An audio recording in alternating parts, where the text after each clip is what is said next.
अपने भक्तों की सेवा सुख का स्वाद लेने के लिए चराचर जगत के स्वामी सेवक बन जाते हैं। पग चापू, सेज बिछाओ, नौकर बनू हजाम, हाकू बैल बनो गडवारो, बिना तनख्वाह रथवान, यही तो मेरे मन में ठणी, भगत मेरे मुकुटमणि।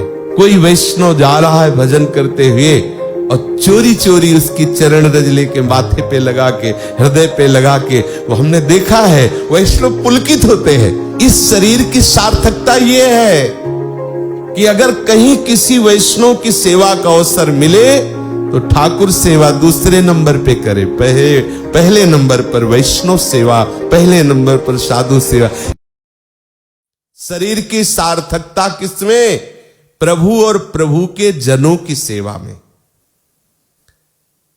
प्रभु से भी बढ़कर प्रभु के जनों की सेवा है। कुछ ऐसा स्वाद है भगवत प्रेमी महापुरुषों की सेवा में कि उस स्वाद को लेने के लिए सबके सेव्य ठाकुर स्वयं सेवक बन जाते हैं।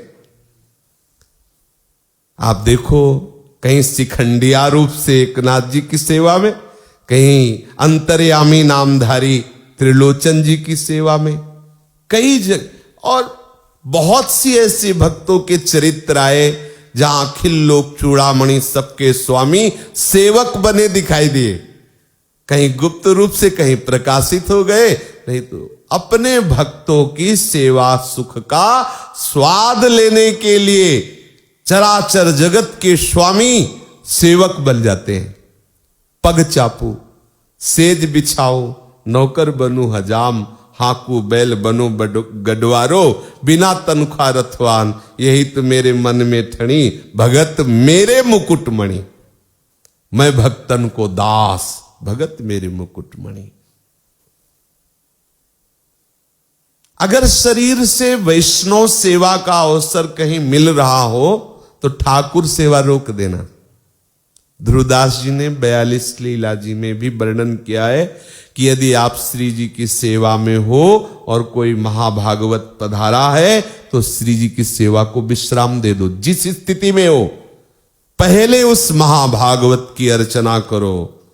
और वो स्वयं भगवत प्रेमी है, इसलिए वो ऐसा बर्दाश्त नहीं करेंगे, वो खुद आदेश कर देंगे कि आप पहले श्री जी की सेवा करो। लेकिन आपका कर्तव्य है कि श्री जी की सेवा उसी स्थिति में विश्राम कर दो। ऐसा नहीं कि अभी आधी पत्रावली हुई तो पूरी कर दे। वो वैसे ही चंदन और श्री जी सब विराजमान कर दिए, हाथ जोड़कर खड़े हुए, उनकी अगवानी की, उनका आदर किया।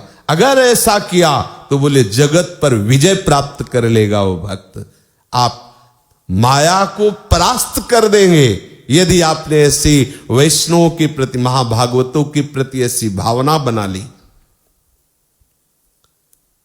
पूर्व के वैष्णव जनों का दर्शन किया, उनके आचरणों का। वयोवृद्ध है, सामने से देखा 4 भगत नाम कीर्तन करते हुए तुलसी जी माथे पे विराजमान किए हुए जा रहे हैं। तत्काल वो सावधान हुए, पीछे हटे और उनको पंचांग साष्टांग प्रणाम किया। तब तक ग्रीवा झुकाए खड़े रहे जब तक वो तुलसी जी को लेकर कीर्तन करते हुए आगे नहीं निकल गए। कोई भागवत विराजमान किए हुए, कोई अपने ठाकुर का सिंहासन उस पे ठाकुर जी विराजमान है, कोई भी इस तरह से नाम कीर्तन करते हुए चाव उत्साह के साथ भगवद यात्रा जा रही है, तो कर्तव्य है इस शरीर को उस समय दासत्व भाव से युक्त करो। अगर आपका पुरुष शरीर तो साष्टांग लौट जाओ, नहीं तो पंचांग प्रणाम करो और सर झुकाए तब तक खड़े रहो जब तक हमारे स्वामी की वो सवारी और उनके पार्षद निकल न जाए। कहां वैष्णवता रह रही है, कहां? और हम गर्व में छाती तान लेते कि हम तुमसे ज्यादा अच्छा कीर्तन कर लेते, या हम तुमसे कम थोड़ी वैष्णव है। अरे एक भागवत या ठाकुर गोपाल जी या प्रिया प्रीतम माथे पे रखे तो हमारे भी घर में विराज है। ये वैष्णवता नहीं है।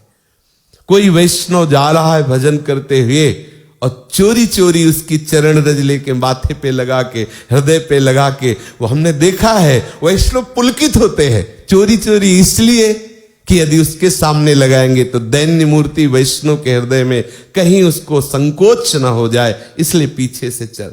यह है इस शरीर की सार्थकता यह है कि अगर कहीं किसी वैष्णव की सेवा का अवसर मिले तो ठाकुर सेवा दूसरे नंबर पे करे, पहले नंबर पर वैष्णव सेवा, पहले नंबर पर साधु सेवा। एक दिन किसी भक्त ने सुनाया था कि वो भगवान से पूछा, अपने घर के ठाकुर जो विराजमान थे वो उनसे बात करते थे, पूछा कि आपकी प्रसन्नता किस में है प्रभु? तो उनका हमारे प्रेमी जनों को सुख पहुंचाना, उनकी सेवा करना, इससे मैं बहुत प्रसन्न होता हूं। लग गए ठाकुर सेवा में, और जो भी संत जन आते उनको ठाकुर सेवा से भी अधिक सेवा करके सुख पहुंचाते। धीरे धीरे अर्थ की व्यवस्था घटी, संत जन आए, किसी तरह प्रसाद पाके गए तो ठाकुर जी से कहा कि ठाकुर जी आपकी कृपा से संत सेवा चल रही है, अब आगे जो कल सेवा की भावना अगर संत और आ गए तो आप समझ लीजिए। तो ठाकुर जी ने कहा क्या समझ लीजिए? बोले वो आपको बेच देंगे। मतलब हम पहले से आपको बता रहे हैं कि हमारे घर से साधु भूखा ले जाएगा, अगर ऐसा कुछ हुआ और कल कुछ नहीं हुआ तो प्रिया प्रीतम दोनों को हम दुकान पहुंचा देंगे, और फिर जो भेंट मिलेगी वो अब, क्योंकि आपने कहा है कि आपके प्रेमी जनों की सेवा से आपको सुख मिलता है, तो ये बात हम पूर्ण करने के लिए आपको भी बेच देंगे। ऐसा भाव और ऐसा प्राय महापुरुषों में देखा गया है। आप भक्तमाल उठाइए, एक से एक ऐसे वैष्णव श्रेवी जिन्होंने तन मन प्राण धन सब न्यौछावर कर दिया, तो ठाकुर उनके अधीन हो गए।